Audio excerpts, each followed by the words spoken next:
From rescues to recoveries, the staff at Mote Marine Laboratory has worked non-stop since the bloom of red tide hit Bay Area beaches and waterways. There's some hope for workers after a state of emergency was declared, bringing more money to research and prevention. 11 dead dolphins, 3 manatee recoveries, and more than 160 sea turtle recoveries have created a lot of work for the 3-member Stranding Investigation Team at Mote. The pressure, the wear and tear on our human resources, on our stranding operations, as well as the supplies, have been completely used up, explained President and CEO of Mote Marine Laboratory and Aquarium Dr. Michael Crosby.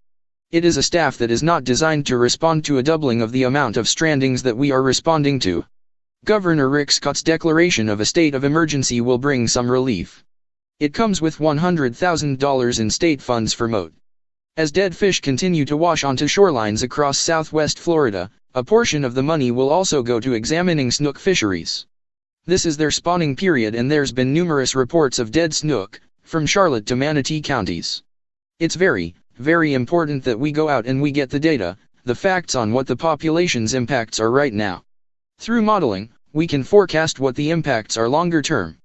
That helps us then be ready to grow the existing snook hatchery and stock enhancement program that we have been supporting for years here in Sarasota Bay, Dr. Crosby said.